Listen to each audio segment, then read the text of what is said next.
Entrevista coletiva com o técnico Dado Cavalcante.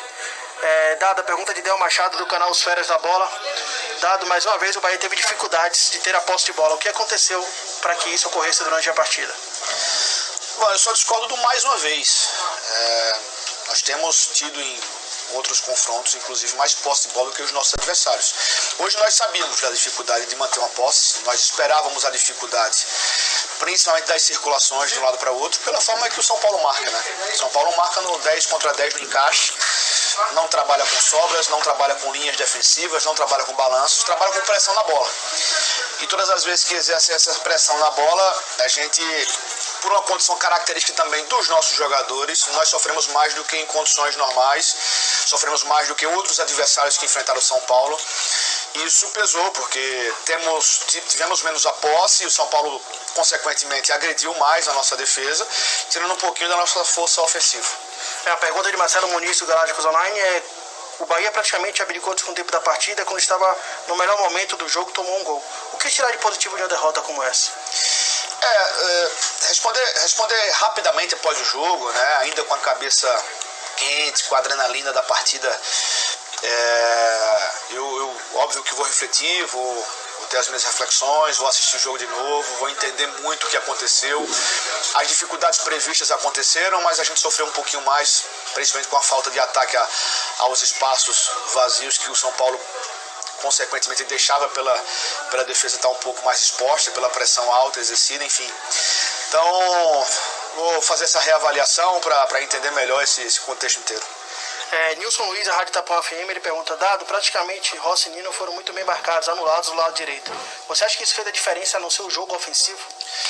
Bom, nós temos, né, essa referência pelo lado direito, nós temos esse diferencial, essa dupla de conexões, Rossi achando Nino, Nino achando Rossi, jogadas de fundo, jogadas de ultrapassagem. E quando a gente é bem marcado, como fomos hoje, nós somos marcados de perto, né? Muita pressão, com muita força nas costas dos nossos atletas, e isso pesou pelo campo inteiro, né? Não foi só o lado direito que sofreu, é porque a gente está acostumado, né, a ter jogadas combinadas mais para aquele setor, e foi apenas mais um setor que influenciou diretamente na condição específica do jogo. Manuel Messias, da Rádio Sociedade, ele pergunta: por que a opção de Lucas Araújo e não Edson? São dois jogadores com perfis um pouquinho diferentes. Eu tirei o Jonas por já estar com cartão amarelo, já estar bem desgastado na partida. Já tinha mostrado, né, a condição de substituição, já tinha falado com o banco de reservas. E naquela altura eu pensei em preservar o desenho, né? O Lucas Araújo é um jogador de mais contenção do que Edson. Edson é um primeiro volante de mais construção, um jogador que encaixa melhor os passes, que tem uma construção mais efetiva. E o Jonas é uma contenção mais forte, né? Fisicamente nós precisávamos hoje do Lucas Araújo e não do Edson, por isso a opção do Lucas Araújo. Pergunta de Douglas Santana, do CBahia.com, de Reginaldo Lima, da Rádio Sociedade de Feira, e também de Rafael Seixas. Qual o principal motivo para que o Bahia hoje não tenha conseguido finalizar pelo menos uma bola no gol durante o segundo tempo? Bom, nós sabíamos que seria um jogo de poucas chances, né? Nós tivemos poucas chances também no primeiro tempo. Tivemos 2 ou 3 finalizações apenas. Se faz necessário dizer também que mesmo com toda a posse de bola do São Paulo, no primeiro tempo a gente também não finalizaram no nosso gol. Então, assim, era um jogo de poucas chances. No segundo tempo eu acho que nós cedemos um pouquinho mais de espaço, né? Tivemos algumas mudanças que o São Paulo trouxe para o jogo, que contribuíram para ter uma pressão mais forte, jogadores mais leves, mais rápidos, com características de movimentação, e a gente perdeu mais força ainda para sair para velocidade, para profundidade.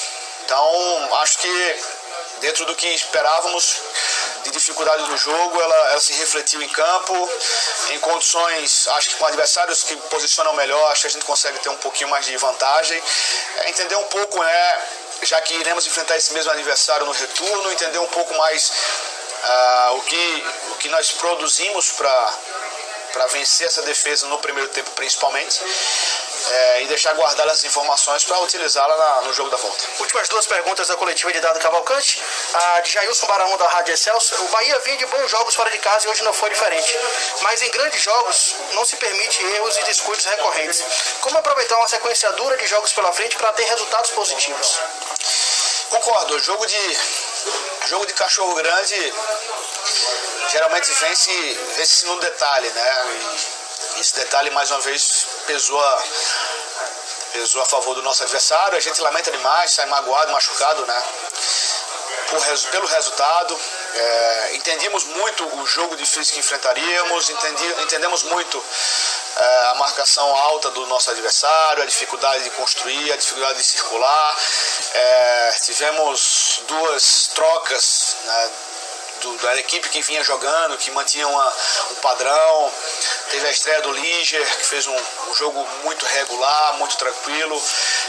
A mudança de construção para a série do Daniel pesou um pouquinho. Enfim, então ter a semana cheia favorável, né? Utilizar a semana como foco principal para fazer os treinamentos mais específicos em relação a detalhes que façam a diferença no resultado, para a gente, quem sabe, construir um resultado diferente no próximo final de semana. A última pergunta da coletiva é de Marinho Júnior, da Rádio Metrópole, e de Fábio, do Jogo Aberto da Band Bahia. Eles perguntam algo parecido.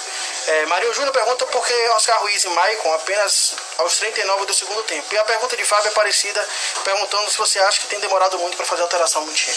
Bom, a troca, falta falar assim, a gente tem 5 opções de substituição, o que eu acho que é vantajoso, né, para quem tem uma condição de manter o mesmo nível dos jogadores que estão em campo. E o detalhe principal são os jogadores que estão em campo, que sinalizam poder de troca, né? O Matheus Bahia estava reclamando de 2 na panturrilha desde os 30 minutos. Então, assim, ele foi um cara que pediu para segurar a última troca. Só que a última troca ela não pode ser feita só, né? Todos sabem que o regulamento não permite você trocar por vez. Você tem que trocar 5 atletas com 3 paralisações. Então, ou se faz as 2 ou não faz nenhuma. Então eu esperei o Matheus Bahia me dar a confirmação de que conseguiria terminar a partida.